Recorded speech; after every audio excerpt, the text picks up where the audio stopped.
you Yeah. just take me back to that process?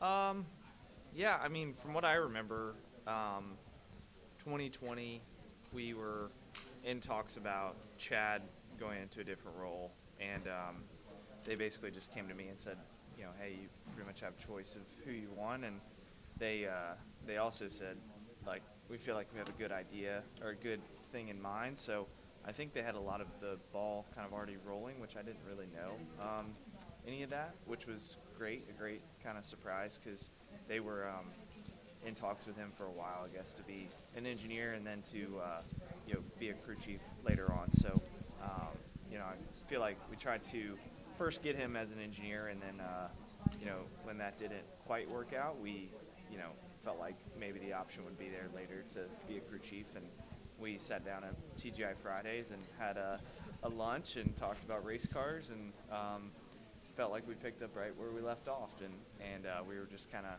on the same page, and knew what we wanted to accomplish with one another. And I'd say it's exceeded expectations. You never know when somebody comes in the Cup Series how it's going to go and how they're going to learn and how we're going to gel together. And I was definitely nervous because I knew he was the guy.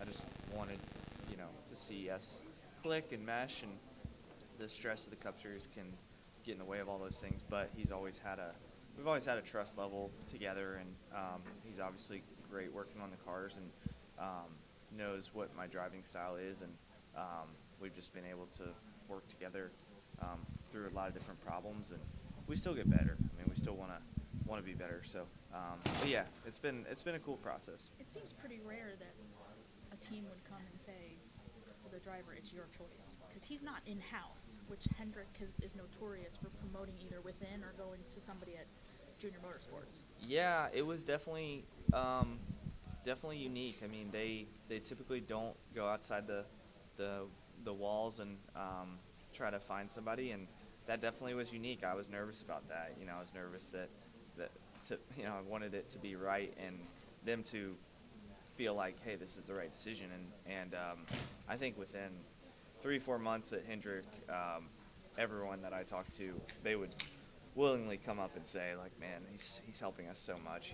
He's such a good asset, and we went out and won, I think, our third race together. So we had speed right away, and we had cars capable of winning really, really right away. One last thing. When you said that you guys wanted to at first get him as an engineer, Mhm. was it for that season when Chad was leaving, or was it a different time period? At a different time period. Oh, I don't know. I think it was within a year or so of that. I mean, might have been right when Chad started, which was 19, but it was either 19 or 20. Yeah. Hey, you have Well, snowball derby coming up. Can you just mhm. talk about what you're looking forward to about that event? Why you keep coming back for it? I'm looking forward to. I just want to win, so I just want to win that race, and that's one that's on my bucket list. And um, I've loved racing late models the last couple of years, and it's taught me some good things. I feel like it doesn't necessarily always help me on the cup level, but it does always keep me in a race car and keep me racing. And those guys are really competitive, so all that stuff helps for sure. But at this stage, going to race the snowball is just all about winning, and I feel like we have a good shot. I thought I would have a good shot last year, and I feel similar going down there this year. So just a matter of kind of putting it all together and having the car and all the pieces of the puzzle go correctly. Just hearing you say wanting to win, so it makes me think next year's 40th anniversary of Hendrick Motorsports. Mhm. Unfortunately, last year, two teammates of yours went winless, had some unfortunate injuries come up in their way. How important is that for you as a driver, for you and your three teammates to all get a win for Hendrick next year? I mean, we always try to win, so I don't think. I mean, I'm not going to go into next year just because it's the 40th year and say, man, I really want to win. But I hope I win more races than I did this year. I hope I win 10. So that's the goal, and I told everybody that we just want to be the fastest next year. So we were really good this year. We were always in the mix and always one of the guys, but just want to be faster next year. What's the off season look like for you? The Christmas and stuff coming up.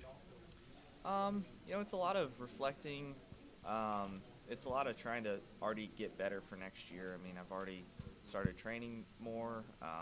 You know, I feel like I'm changing my approach to a couple things, just small little tweaks here and there, and just trying to refine. I mean, when you come this close this year, you feel like, man, you can taste it, and you want to try to get that feeling again. And you know, so I just left Phoenix a bit incomplete and hungry, and just wanting to be better. And I think we can. I think we can take that next step and be the fastest team, fastest driver. Does it all work though? Are you going to have some fun around the holidays? Yeah, I haven't really thought about much fun, but I'm sure I will. I've been having fun at home, just kind of unplugging and playing lots of Call of Duty, and I've been playing tons of that, and been you know, working out, you know, and just doing normal stuff. I don't really have any like specific plans yet, but I'm sure I will soon once I get through the Snowball Derby. You want a certain console or PC?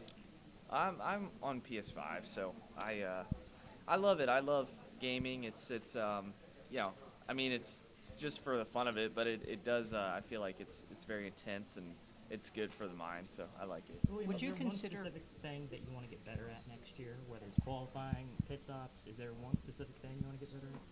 I just want to be faster. I think that's every driver's goal. But yeah, that's just what comes to mind for me. Just be at 100% all the time. You know, not 97, not 96, not 99, so, and not 101. So just be faster. Would you consider 2023 your This is Austin Dillon, driver of the Bass Pro Shop Chevrolet. Make sure to hit that subscribe button. Also check out one of those 2 videos beside me. Visit frontstretch.com for more racing content.